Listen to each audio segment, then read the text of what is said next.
Hello everyone. तो कैसे हैं आप? आई होप अच्छे होंगे, स्वस्थ होंगे और अपने घरों में नए नए प्लांट्स लाकर लगा रहे होंगे।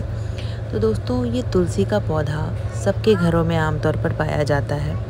हम अपने घर में सबसे पहले तुलसी जी का पौधा ही ले आकर लगाते हैं, उनकी अच्छी देखभाल करते हैं। लेकिन कई बार बहुत सारी अच्छी देखभाल करने के बाद भी हमारा तुलसी का पौधा अच्छे से ग्रो नहीं करता, मुरझा जाता है या उसमें कीड़े लग जाते हैं। हमारे हिंदू धर्म में नवंबर माह में तुलसी विवाह मनाया जाता है। हम सभी ये चाहते हैं कि इस अवसर पर तुलसी जी का पौधा खूब हरा भरा और सेहतमंद रहे। कई बार बदलते मौसम और पौधे की ठीक से देखभाल नहीं होने से तुलसी जी का पौधा मुरझाने लगता है या उसमें सही ग्रोथ नहीं होती है। कहा जाता है घर में तुलसी जी के पौधे का सूखना अच्छा नहीं माना जाता। इसके पीछे धार्मिक कारण भी जुड़े हुए हैं। तो आइए हम जानते हैं कि तुलसी के पौधे की सही देखभाल के लिए कौन कौन सी चीज़ों को खाद की तरह इसमें डाला जा सकता है। लेकिन खाद का इस्तेमाल करने से पहले हमें एक बहुत ही ज़रूरी काम करना होता है, वो है प्रूनिंग। अगर तुलसी जी के पौधे में मंजरियाँ आने लगी हैं, या आप मंजरी को बीज भी बोल सकते हैं, तुलसी जी के पौधे में अगर बीज बन रहे हैं तो आप सबसे पहला काम करिए कि उन बीजों को हटाइए।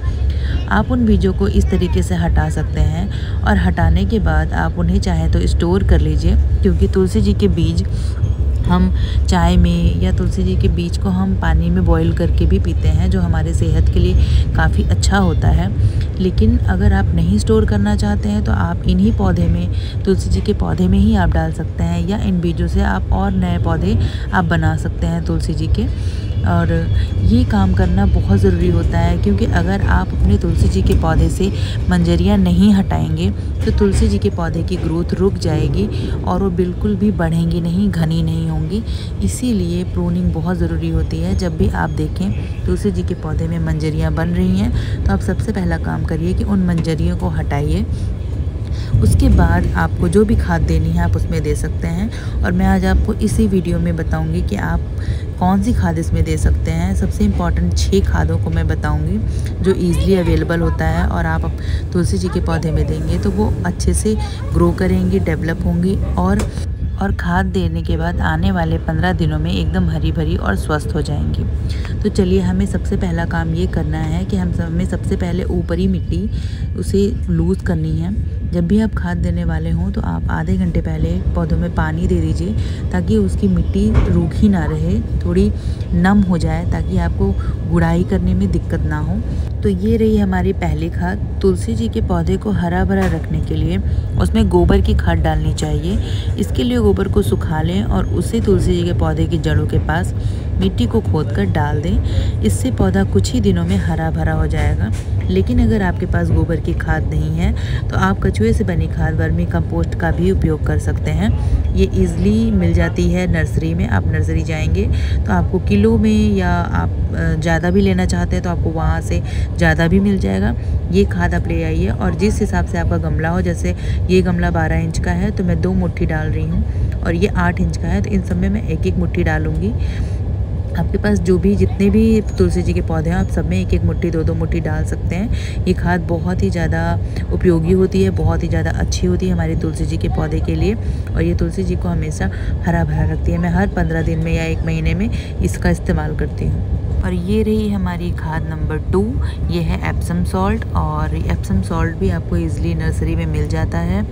एप्सम सॉल्ट अच्छी किस्म का फर्टिलाइज़र है। इसे तुलसी जी के पौधे की ग्रोथ के लिए उपयोग में लाया जाता है।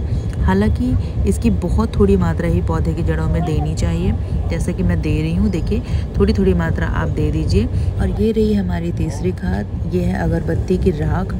इसको आप हमेशा स्टोर करके रखिए, कभी भी फेंकिए मत। ये थोड़ा थोड़ा आप 2 चुटकियों में या 1 चुटकियों में ऐसे आप गमलों में डाल सकते हैं। इसमें बहुत ज़्यादा सूक्ष्म पोषक तत्व होते हैं जो हमारे पौधों के विकास में बहुत ज़्यादा उपयोगी होते हैं।